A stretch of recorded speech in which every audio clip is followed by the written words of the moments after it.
Assalamualaikum warahmatullahi wabarakatuh. Kami dari kelompok 6 ingin mempresentasikan mata kuliah analisis laporan keuangan chapter ke-10. Yang pertama itu ada analisis kredit. Pertama itu ada likuiditas dan modal kerja. Likuiditas yaitu kemampuan untuk mengubah aset menjadi kas atau untuk mendapatkan uang tunai untuk memenuhi kewajiban jangka pendek.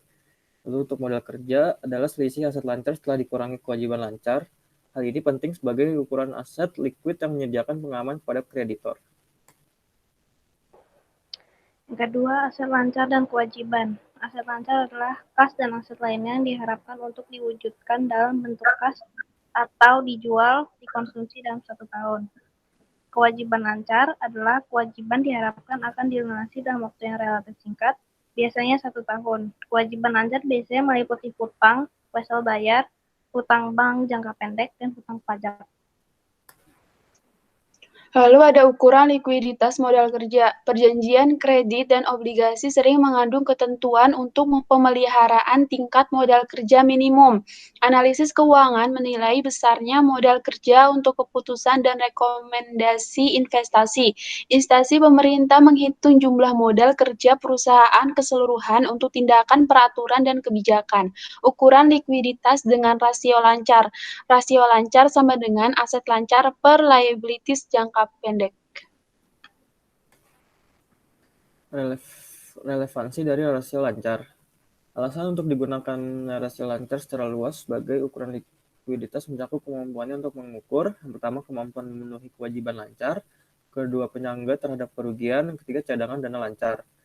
Lalu pembilang dari rasio lancar itu ada kas dan setara kas, surat berharga yang diperjualbelikan, piutang usaha, persediaan, dan beban dibayar di muka. Sedangkan penyebut rasio lancar itu kewajiban lancar adalah fokus dari rasio lancar. Kewajiban lancar terutama ditentukan oleh penjualan dan kemampuan perusahaan untuk menemui mereka saat jatuh tempo adalah objek langkah-langkah model kerja. Menggunakan rasio lancar untuk analisis. Analisis kooperatif adalah perubahan rasio lancar dari waktu ke waktu harus ditafsirkan dengan hati-hati. Perubahan rasio ini tidak selalu berarti perubahan dalam likuiditas atau kinerja operasi. Yang kedua, manajemen rasio.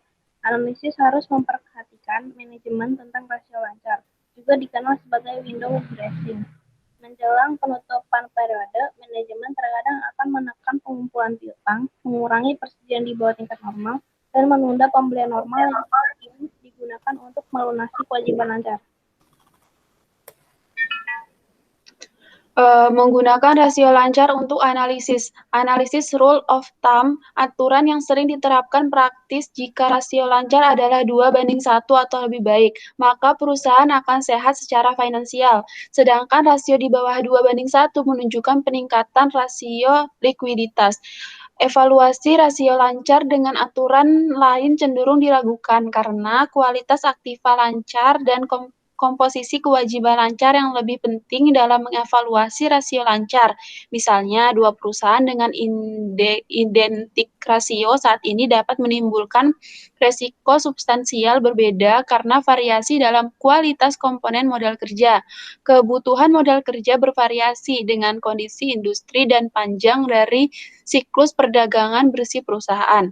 Analisis siklus perdagangan neto. Kebutuhan modal kerja suatu perusahaan dipengaruhi oleh investasi persediaan yang diinginkan dan hubungan antara persyaratan kredit dari pemasok dan mereka diperluas ke pelanggan. Pertimbangan ini menentukan siklus perdagangan bersih perusahaan.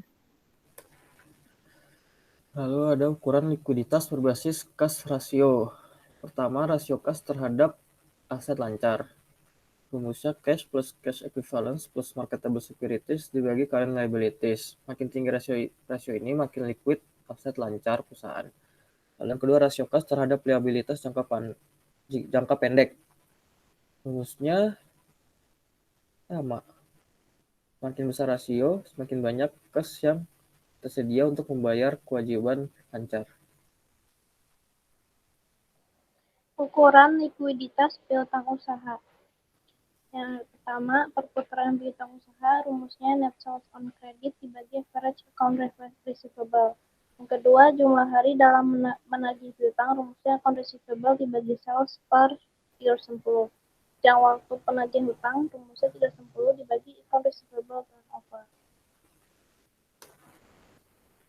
Ukuran perputaran persediaan. Perputaran persediaan, cost of goods sold per average inventory. Rasio perputaran persediaan mengukur rata-rata kecepatan di mana persediaan bergerak melalui dan keluar dari perusahaan. Jumlah hari dalam menagih piutang. Inventories dibagi cost of goods sold per 360, menunjukkan jumlah hari yang dibutuhkan untuk menjual persediaan akhir. Ukuran alternatif dikurang rasio hari untuk menjual inventaris yaitu 360 per inventory turnover.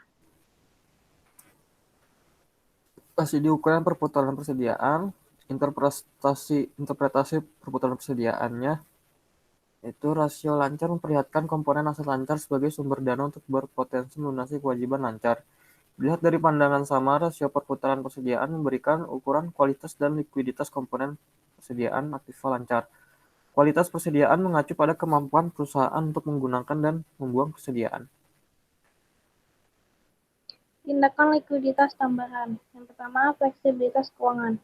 Kemampuan untuk mengambil langkah-langkah untuk mengatasi gangguan tak terduga dalam aliran dana dan kemampuan untuk meminjam dari berbagai sumber. Untuk meningkatkan modal ekuitas dan untuk menjualkan dan memindahkan aset. Untuk penyesuaian tingkat dan arah operasi, untuk memenuhi keadaan yang berubah, dan tingkat pembiayaan yang telah diatur sebelumnya, dan jalur kredit terbuka. Yang kedua, analisis dan pembahasan manajemen. MD dan A membutuhkan diskusi tentang likuiditas, termasuk tren, permintaan, komitmen, atau ketidakpastian yang mungkin berdampak pada perusahaan kemampuan untuk memastikan uang tunai yang memadai. Dasar-dasar solvabilitas. Solvabilitas yaitu kelangsungan finansial jangka panjang dan kemampuannya untuk menutupi kewajiban jangka panjang. Terus struktur modal adalah sumber pembiayaan dan atributnya. Terus kekuatan pendapatan, kemampuan berulang untuk menghasilkan uang dari operasi. Lalu perjanjian pinjaman, perlindungan terhadap kebangkrutan dan kesulitan keuangan. Mereka mendefinisikan default atau dana upaya hukum yang tersedia ketika itu terjadi untuk memungkinkan kesempatan untuk menagih pinjaman sebelum kesulitan yang parah. Struktur modal, pada pembiayaan ekuitas, terdiri dari risiko modal perusahaan, pengembalian tidak pasti dan tidak ditentukan, tidak adanya pola pembayaran kembali, kontribusi pada stabilitas dan solvabilitas perusahaan.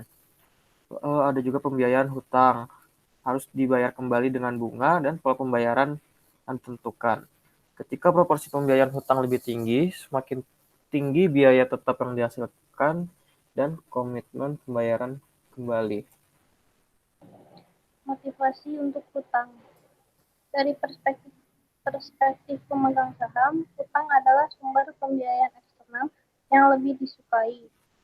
Bunga atas sebagian besar hutang sudah pasti, dan bunga adalah biaya yang dapat dikurangkan dari pajak. Financial leverage. Jumlah pembiayaan hutang dalam struktur modal perusahaan. Perusahaan dengan leverage keuangan dikatakan melakukan perdagangan ekuitas. Lalu resiko dan pengembalian struktur modal. Perusahaan dapat meningkatkan resiko dan potensial pengembalian pemegang ekuitas dengan meningkatkan leverage. Penggantian hutang untuk ekuitas menghasilkan struktur modal yang lebih beresiko. Ada hubungan antara risiko dan pengembalian dalam struktur modal. Hanya analisis pribadi yang dapat mencerminkan analisis seseorang. Risiko, unik, dan ekspektasi pengembalian. Sekian dari kami. Assalamualaikum warahmatullahi wabarakatuh. Waalaikumsalam warahmatullahi wabarakatuh.